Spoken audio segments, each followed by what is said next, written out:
พี่น้องปลาถึกเบ็ดเบิ่งปูขาส่งลงเลยปลาที่ตัวเบ็ดเป็นน้อยใช่ดอกเนาะปลาตัวบักใหญ่เรือเป็นน้ำไหม้ด้นใหญ่ปะโดยสบายดีเด้อพี่น้องเด้อมื้อนี้บ่าวเก่งก็มาอยู่ที่เตาถ่านคือเก่าพี่น้องเอ้ยพอดีใส่เบ็ดไว้5 หลังคืนนี้พากันมาก้านเขียดก็เลยใส่สายแน่เนาะเผื่อได้ออกมากะก็เลยออกมาก็เลยสิพากันไปเบิ่งว่ามันสิถือบ่ใส่ไว้5 หลังแม่นมาก้านเขียดก็เลยเห็นขี้เดือนน่ะมันไต่โดย2 ตัวก็เลยมาเสียบได้5 หลังเลยใส่ปลาไว้มาลุ่นเนาะมีลุ่นมาลุ้นนำกันเลยเอาเมื่อปิ้งได้พี่น้องเพราะว่ามื้อนั้นน่ะถือหลายโตพี่น้องพอดีปันกันเอาตัวเดียวตัวเองนะแล้วก็ปันกันพอได้กินเนาะโดยสบายดีเด้อพี่น้องเพื่อไปเวียกทางอื่นมาแม่เฒ่าก็จนหัวควันขึ้นมายามสายแท้แล้วว่าเรากำลังผัดทานอยู่ทั้งเทิงแม่นเพราะว่าพากันก้านแล้วก็เมื่อเด้อพี่น้องพาเขียดลึกตึกแม่นก็ได้หลายก้านไปก้านมาผัดหม่วนเนาะก็เลยว่าอยู่เด้อแน่มีแต่ว่าไปเล่นนำกันพี่น้องป่ะวันนี้พี่น้องมึงใส่5 หลังเลยน้ำก็ทรายองตองแท้ใส่งานแท้แม่นทรายงานแท้เนาะมันรุดปลาเพาะปลาขากับไม้ได้ฮะปลาพี่น้องปลาถึกเบ็ดเบิ่งปูขาส่งลงเลยปลาที่ตัวปลายังน่ะคิดว่าปลาดุกเบิ่งขาไม้บ่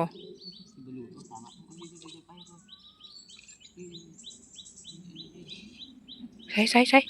ปลาคิดว่าปลาปากว่าคอยใส่มันคือบ่ถือปลานิลพี่น้องเอ้ยคอยใส่บ่ถือแม่นได้พอติ้งได้หันตัวหนึ่งนี่โอ้ใหญ่เติบพอดีปิ้งจักจังว่ารู้แล้วบ่จักไปเลาะเบิ่งปันจักว่ารุดบ่เลยเนาะมันทรายมันย่านพี่น้องทางน่ะป้าผู้ชายเกี่ยวคันบ่อยู่ซ้ำแม่นมันรุดไปแล้วสวยเด้คืนนี่ล่ะเพราะว่าเมื่อคืนนี่ก็เดึกแล้วพี่น้องสิท่ายามก็บ่ได้เนาะเมื่อยเลยได้ตัวหนึ่งพี่น้องหมานอยู่ใส่ไว้แต่คืนนี่ชายผัดคันน่ะแสดงว่าปลากินเบ็ดกานี่น้อยพี่น้องไอ้ช่วงนี้ก็มันบ่ได้แม่นช่วงอันนั้นก็เลยว่าบ่ได้เฮ็ดเพิ่นก็ได้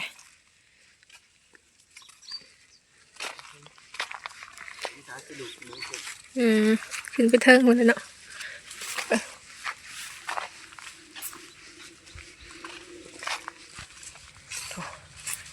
เห็นปลาถึงเบ็ดแล้วบ่ปลาพี่น้องเบิ่งโอ้ปลาตัวบักใหญ่ตัวใหญ่เติบเบ็ดพันน้อยใช่ดอกเนาะปลาตัวบักใหญ่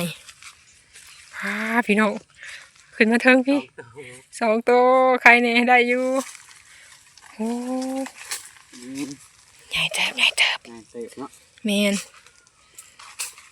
ตัวใหญ่เติบพี่น้องปลานิลบไดเกลือหัวอาหารเกลือยังเลยได้พี่น้องปลาธรรมชาติเนาะเฮาถ้าว่าเฮาเกลือแล้วก็คือเป็นปลาเลี้ยงพี่น้องได้มันหลุดเบิดเนาะโอ้แม่นเจ้าว่าหากระหลุดนี่บ่จักเด้ตัวนี้ก็มีเฮาเว้าอยู่แม่นบ่เลยปลาน้อยบ่จักปลานิลน้อยมันอยู่ลุมโอ้ใหญ่เติบอยู่เด้ได้อยู่ ได้2 ตัวพี่น้องตัวหน่อยตัวเดียวหลุดแล้วเนาะสายมันสิมาเกี่ยวคันเพิ่นนี่แสดงว่าปลากินนั่นนี่น่ะมันหลุดแล้วเนาะใส่ไว้ก็เดึกแล้วพี่น้องพากันมือบัดนี้ก็3 ตัว5 หลังแม่นเกือบถึงบึกพลังได้คันบ่หลุดหลุดเลยถือตัวน้อยอันนี้พี่น้องเกือบถึงบึกพลังบ่หลุดแม่นหลุดไปได้อยู่เป็นน้องแบบบ่ฮู้จักเจ้าของเพิ่นเนาะตั้งแต่เฮาอยู่เวลาพี่น้องแต่ว่าถ้าอยากหาอยู่หากินก็ได้เนาะแต่ว่าห่วงหามนี่คือบ่ได้เพราะว่ามันเป็นน้องอันธรรมชาติเนาะอยู่กลางป่าว่าแล้วก็หากินกะกินน้ำกันนี่แหละพี่น้องปันกันกินถ้าว่าเฮาได้หลายกะได้หาได้เนาะป่าบนเพิ่นก็ใส่แต่ว่า บ่ได้เพิ่นว่าพี่น้องเอ้ยเฮาก็คิดว่าโอ้ยว่ะมีเวลาใส่ให้เพิ่น พอได้พากันปิ้งกินแก้ไปมื้อละคาบละใด ปลานะมันจะอยู่เป็นบ่อนนะต้องหูบ่อนมันอยู่ แม่น เน่บึงมันเป็นตาอยู่อย่างเงี้ยครับ เพราะว่าบางทีเพิ่นบ่ฮู้เฮาแนวหา ถ้าไม่ใช่เป็นนี่หมด เพิ่นปล่อยตั้งแต่ช่วงเฮาอยู่เตาถ่าน ยังบ่ได้กินจักเทื่อพี่น้องบ่บ่นว่าก็ได้กินเทื่อแรก ใส่หมองอีหยังก็ใส่แล้วแต่ก็บ่ได้เพิ่นว่าทั้งคุณเหรอเออได้2โตพี่น้องหมานอยู่เนาะ 3 ตัว 3ตัวน้อย เมื่อคืนนี่ก็ไปก้านเขียดน้อย ก็ได้หลายเติบแต่ว่าบ่ได้เฮ็ดกินดอกพี่น้องเพราะว่าเอาให้มันคายขี้มันออกก่อนมันฮัดถ้าว่าเอาเฮ็ดกินเลยนะ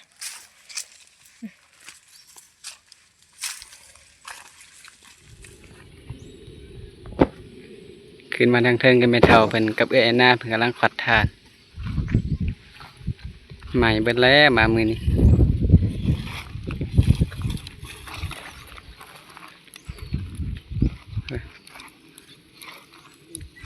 ไม่เท่าเพิ่นกำลังขวัดทานสบายดีเด้อไม่เท่าเด้อ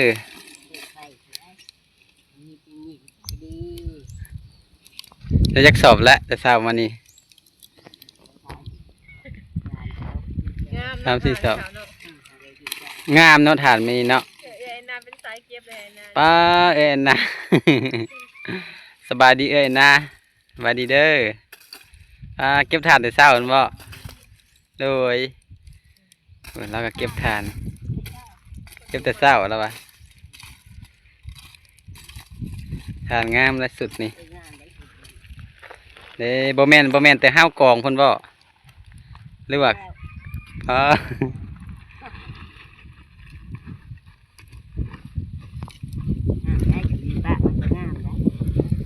งามเนาะเนี่ยพูมันกระบแตกบ่กินเท่าปันใด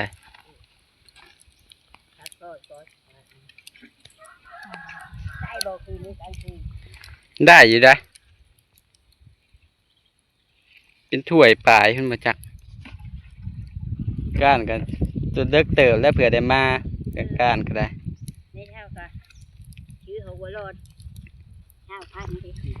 มาโหลดแล้วลงก้านตำหลังห้าวแต่ว่าเราได้เราก้านนะก้านของมือนักลงเด็กปุ๊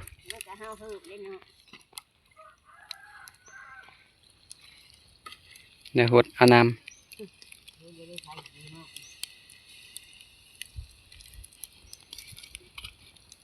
ท่านขวัดเบิดบ่ไม่เท่านี้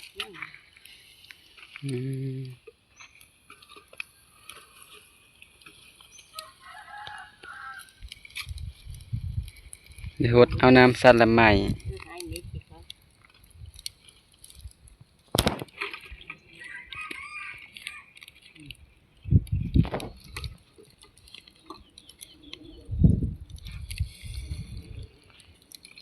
คักทานเลือเป็นน้ำไหม้ด้นใหญ่ปะ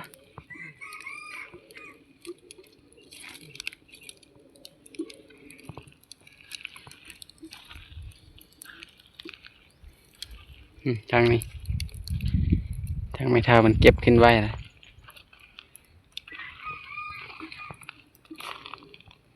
ไม่ได้ทานงามๆมือนี่เตานี่ทานงามอีหลีพี่น้องเพื่อ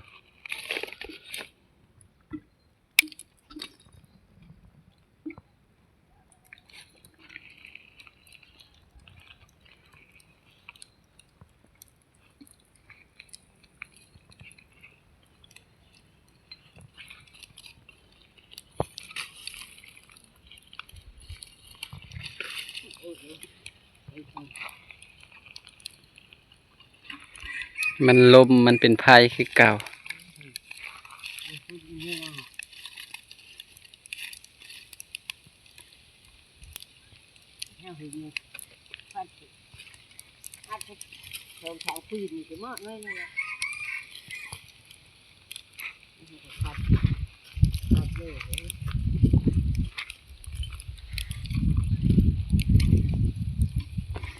สิปลาไปโดนพยายามผิวเป็นขี้ถ่าขี้เถ้าเบิดแล้ว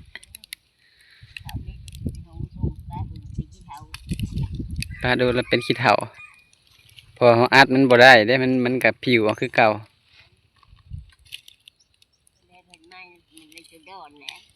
ทางนี้ตัวมีเท้าท่านได้ขวัดขี้แกบขี้เลื่อยนี่ก็ย่างอยู่เนาะ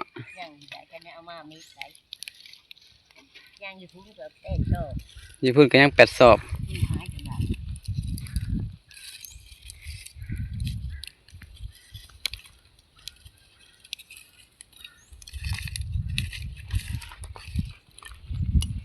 เก็บทานแล้วเมื่อนอนพุ่นบ่มือแรงนะทานแล้วเนาะ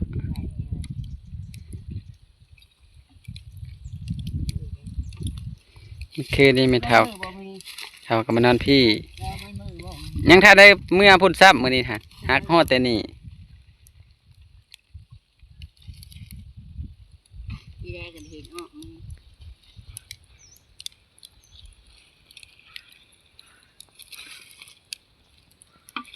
ทางหน้าพื้นเก่ามันสีดอกนี่แหละแล้วเอาไว้ใส่รถใส่เต้าหน้าใส่ทั้งหน้า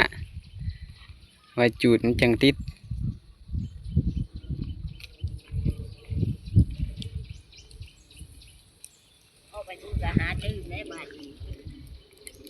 พื้นไม่ใส่เป็นแถวนี่นะหาเองบ่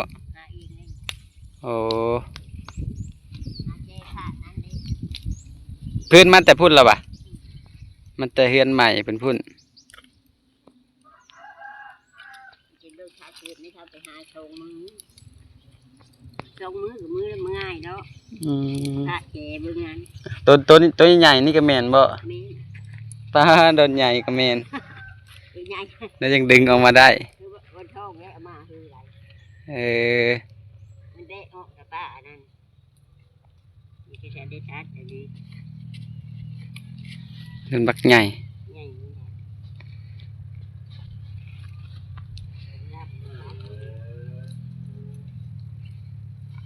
เป็นเล่เป็นผักอ้อยเป็นตรงมือตัดไม่ได้นั่นมันใหญ่ตัดไม่ได้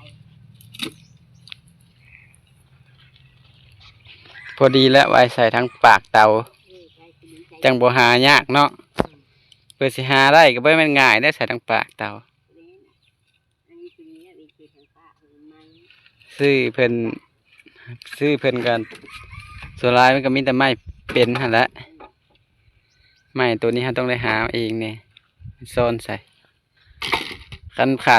ขาดตัวนี้กับโมเป็นเตา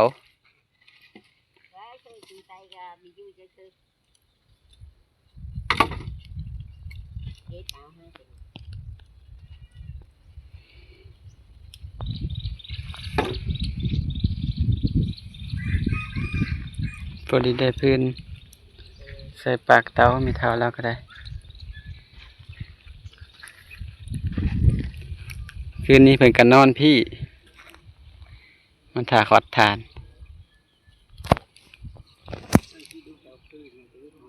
นอนพี่2 คืนแล้ว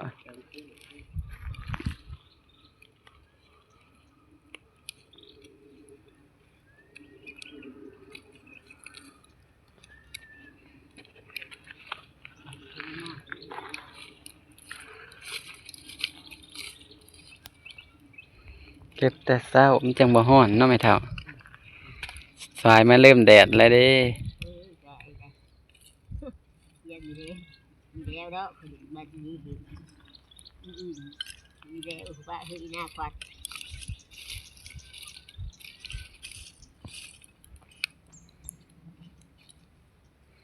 บทที่ได้ทานก็คืออยู่ในหัวเตานี่แหละนี่ขายแต่มันงามให้จับเจือ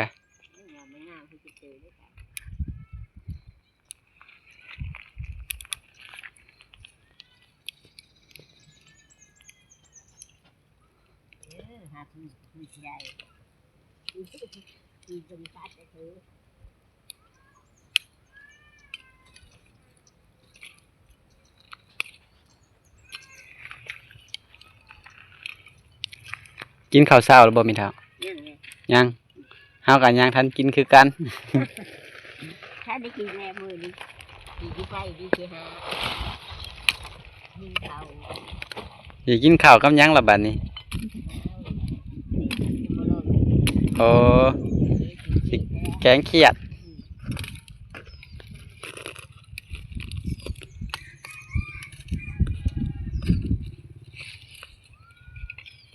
ได้อันนี้ได้ปะ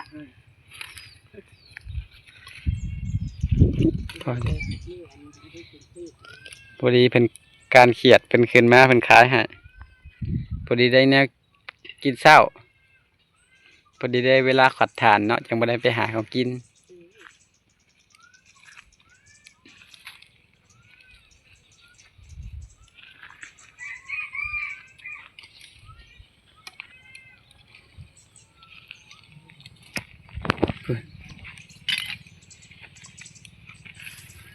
ทั้งเอ็นหน้าเป็นขวัดในหลายสอบนะ5 สอบ 6 สอบแล้วเพื่อเก็บจุ่มหน้าขึ้นก็สิได้หลายสอบอยู่ดอก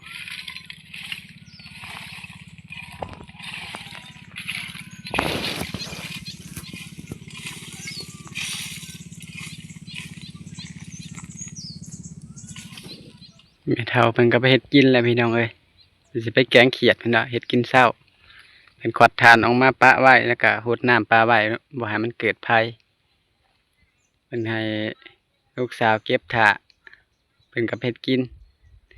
โดยสำหรับคลิปนี้บ่าวเก่งก็สิขอจบคลิปลงเพียงเท่านี้เด้อพี่น้องฝากเป็นกำลังใจรับชมให้เด้อพี่น้องเด้อ